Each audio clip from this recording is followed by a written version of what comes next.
Hi there. We are the Three Gigs, Three Guys in Glasses. My name's Craig, and I'm going to be, in this discussion, playing the owner.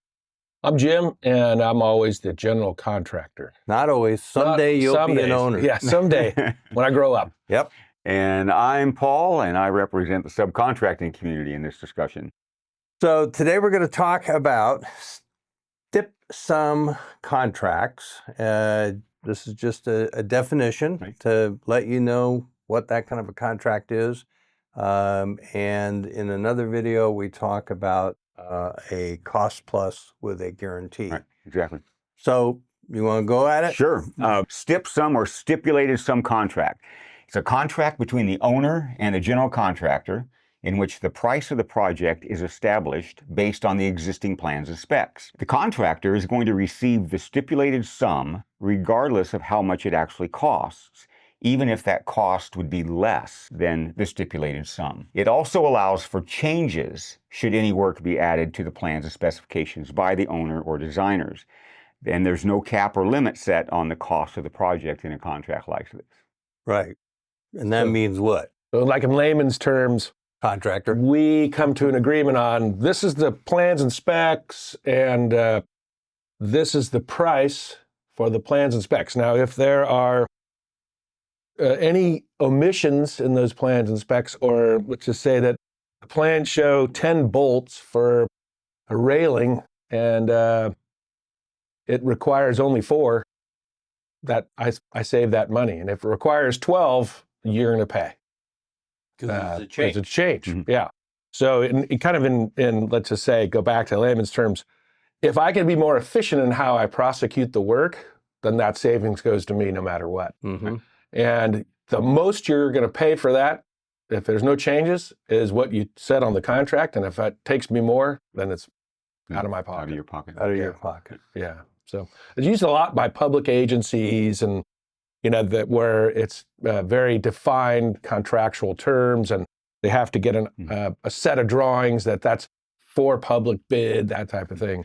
So it's also used a lot with a general contractor to a sub, or a sub to a third tier sub. I was going to say, general contractors, subcontractors are almost always a stip sum contract. Right, exactly. And many times we'll use the term lump sum contract to define that. Right.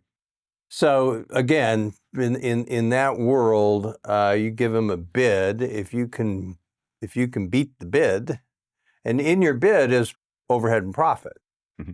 But if you can beat the bid, you just increase your overhead and profit. So from your perspective, that's probably a disadvantage because you end up paying more for the project than it was actually worth.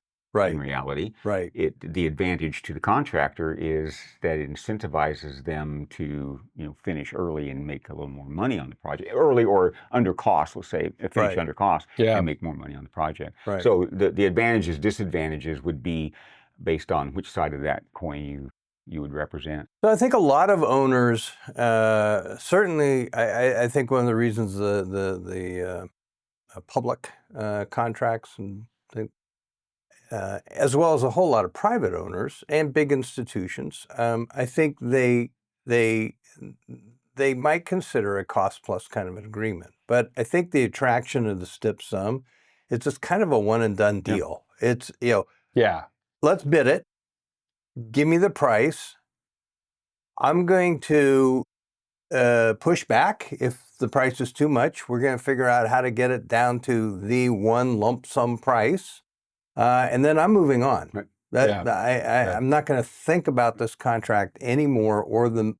If you can beat it, God bless you, beat it. Right. And just give me my building, and don't change order me to death. And actually, it's I think it's relatively easy to bill and pay on a lump sum or stip sum contract because we will do one of two things or both. We'll establish a schedule of values, so defining all the features of work and assigning value to that. And then as we accomplish those things, we will bill, I'll bill my general contractor a certain percentage of those things, and then he passes the invoice on to you. Now, so how does that fit with front loading? What's front loading in terms of that process? Right. Well, that's a secret that you're not supposed to know about. Yeah. No. Yeah. No, everybody understands that front loading does happen. Well, front loading is a process. We do it probably starting and estimating, but then it passes on down to the project as well, in which once we have established what this real cost is and how it would be completely balanced out in our pricing structure. So it's going to cost me $10,000 to do the sewer and $15,000 to do the concrete. But I know that the sewer is going to go sooner than the concrete, so I might instead say I want $15,000 on my schedule of values for the sewer, and anything else, the grading might get front loaded. Anything that's at the front of the project, I'm going to try to put some extra dollars in there so that as I build of your them, lump sum, of my lump sum, because I'm going to divide that up so yeah. that we all understand it in that schedule of values anyway. So I'm just going to try to front load that a little bit so that But I have a question, or more of a story. Like, yeah, is this can work to the contractor's advantage, and this one example that I want to share is a big parking lot we were doing had a lot of import for a client. And when we bid it, there was no, adjacent sites that had extra spoils to get rid of. And we had to import a lot of dirt. Well, after we bid it and we were getting ready, suddenly another site opened up. And so we were able to take advantage of that dirt and save like $500,000 on what the import price was. And we didn't have to give that savings to the owner. So where'd that go? Into our back pocket, right? Yeah. So motorhome. That's the motorhome. That's right? the windfall you get once in a while. That's why we like the stip sum. Yeah. Now, with that said, there is some gamesmanship that goes on. Yeah. Because I will sell if I'm a really good contractor, and maybe I go after something that looks convoluted on the plans and the specs and the site's a little wanky and so on.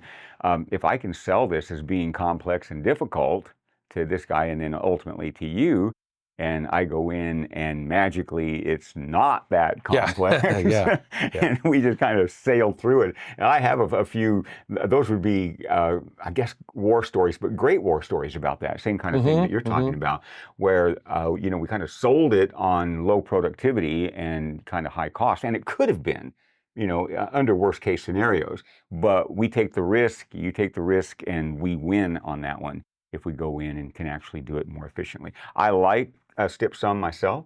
It would probably be my favorite kind of contract.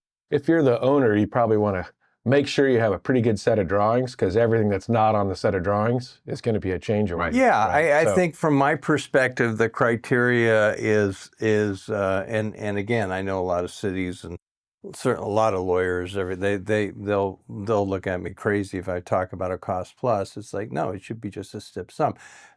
Exactly. The problem is if I don't do a good job of getting designers complete in their scope by the time I'm taking that bid, then that bid has a whole lot of holes in it. You're going to get dinged. Yeah, you're just going to get dinged continuously through your project for change orders. And I'm negotiating those change orders after the contract.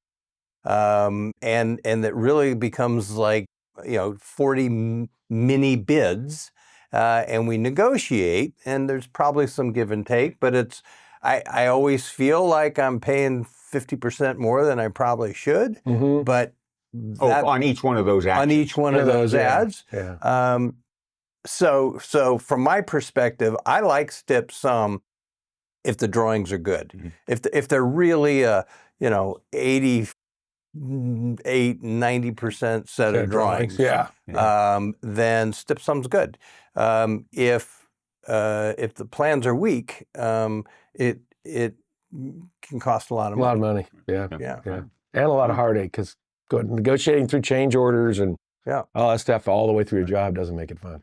So okay, I think that's a stip sum.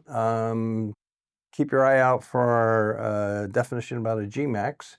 If you like this video, give us a thumbs up, subscribe, send in a comment, maybe about Jim's shirt, or mine. Yeah.